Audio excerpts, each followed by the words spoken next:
Australia के लिए खेलते हुए आग का गोला बन जाते हैं ग्लेन मैक्सवेल, लेकिन करो या मरो के मुकाबले में कर दिया सरेंडर। मैदान पर पहली बार निकले विराट के आंसू, क्या विराट छोड़ देंगे आरसीबी का साथ? दो खिलाड़ियों की वजह से हार गई बेंगलुरु, न गेंदबाजी में धार न बल्लेबाजी में कोई कमाल। रोते हुए मैदान से निकले बेंगलुरु के फैंस। जिस मुकाबले में आसानी से जीत सकती थी आरसीबी, वहां कैसे मिली हार? जो गलती धोनी की टीम ने की थी, वही गलती आरसीबी ने दोहराया। किस्मत ने भी बेंगलुरु को उंगली पर नचाया। संजू सैमसन के शेरों ने मचाई तबाही। संजू के चक्कर में फंस गई बेंगलुरु। ऐसे ही नहीं कहा जाता कि ख्वाब हमेशा जगती आंखों से देखने चाहिए। विराट कोहली ने पूरी ताकत झोंक रखी थी। फैंस को उम्मीद थी कि इस बार विराट कोहली ट्रॉफी अपने हाथों में उठाएंगे। जैसे आरसीबी की लड़कियों ने कमाल किया था, वैसा ही कमाल दोहराएंगे। लेकिन सबसे अहम मुकाबले में विराट कोहली के बल्ले में भी जंग लग गई। फाफ डु प्लेसी भी पानी मांगते रह गए। ग्लेन मैक्सवेल तो जैसे शादी में आए थे, खाना खाकर निकलते बने। जिस खिलाड़ी पर विराट कोहली ने आंख बंद करके भरोसा किया, उन सभी खिलाड़ियों ने विराट कोहली और आरसीबी को धोखा दे दिया। मैच बड़ा था तो मैच के हिसाब से खेलना चाहिए था, लेकिन ग्लेन मैक्सवेल जैसे अंदर से ही तय करके आए थे कि आज यहां पर बेंगलुरु को हराना है, उसके बाद ऑस्ट्रेलिया जल्दी में जाना है। हार के बाद विराट कोहली ने क्या कुछ कहा, विराट का गुस्सा क्यों भड़का और कैसे बेंगलुरु इस मुकाबले में इतनी बेबस दिखाई पड़ी और क्यों, उसकी कहानी बताते हैं। किस्मत आज बेंगलुरु के साथ बिल्कुल भी नहीं थी।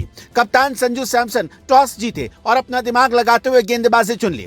गेंदबाजी करने का उनका फैसला बहुत ही जानदार रहा। बेंगलुरु की टीम शुरुआत से ही लड़खड़ाती नजर आई। जिस तरह का प्रदर्शन बेंगलुरु ने पिछले कुछ मुकाबलों में किया था, उस तरह का प्रदर्शन देखने को नहीं मिला। विराट कोहली सिर्फ 33 रन बनाकर आउट हो गए, जबकि फाफ डु प्लेसी 17 रन ही बना पाए। इसके बाद कैमरन ग्रीन ने कुछ हद तक पारी को संभाल लिया, जबकि रजत पाटीदार ने भी रन बनाए। लेकिन एक बार फिर ग्लेन मैक्सवेल किसी काम के नहीं दिखाई पड़े। ग्लेन मैक्सवेल को इतने ज्यादा मौके दिए गए, लेकिन उन्होंने हर मौके को गंवाने का काम किया।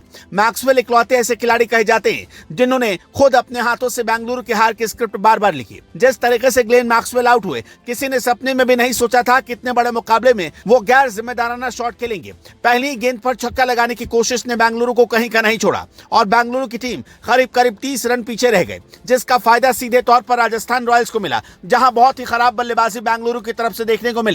वहीं जब बारी संजू सैमसन की टीम की बल्लेबाजी की आई, तो यशस्वी जायसवाल ने क्या कमाल की बल्लेबाजी दिखाई। सबसे अहम मुकाबले में यशस्वी जायसवाल फॉर्म में आए और सिर्फ 30 गेंदों में 45 रन की पारी खेलते हुए अपनी टीम को मजबूती दे दी। अच्छी शुरुआत मिलने का फायदा राजस्थान रॉयल्स को मिला और मिडिल ऑर्डर में अच्छी बल्लेबाजी की वजह से इस अहम मुकाबले को जीते हुए राजस्थान रॉयल्स अब दूसरे क्वालिफायर में पहुंच गई, जहां उसका मुकाबला हैदराबाद से होगा। इस मुकाबले में अगर बेंगलुरु की हार की बात करें, तो आपको बता दें कि बेंगलुरु की तरफ से पहले खराब बल्लेबाजी की गई और जब बारी गेंदबाजी की आई, तो गेंदबाजी में भी कोई खास चमक नहीं दिखाई पड़ी। इतना ही नहीं, फील्डिंग में जिस तरह से कैच लगातार छोड़े गए, उसने बेंगलुरु के हाथ से मैच छीन लिया।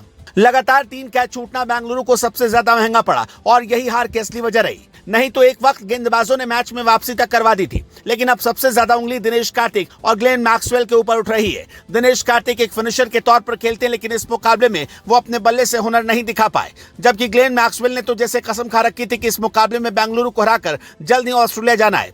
देखा गया है कि जब ऑस्ट्रेलिया के लिए मैक्सवेल खेलते हैं तो उनका बल्ला आग बनकर बरसता है, लेकिन आईपीएल में उनका बल्ला खामोश रहा और उसकी कीमत बेंगलुरु ने एक हार के तौर पर चुकाई। हर किसी को यही उम्मीद थी कि शायद इस बार बेंगलुरु चैंपियन बन जाए, लेकिन उसका सपना टूट गया। बेंगलुरु की हार के लिए आप किसे जिम्मेदार मानते हैं, हमें कमेंट बॉक्स में बताएं।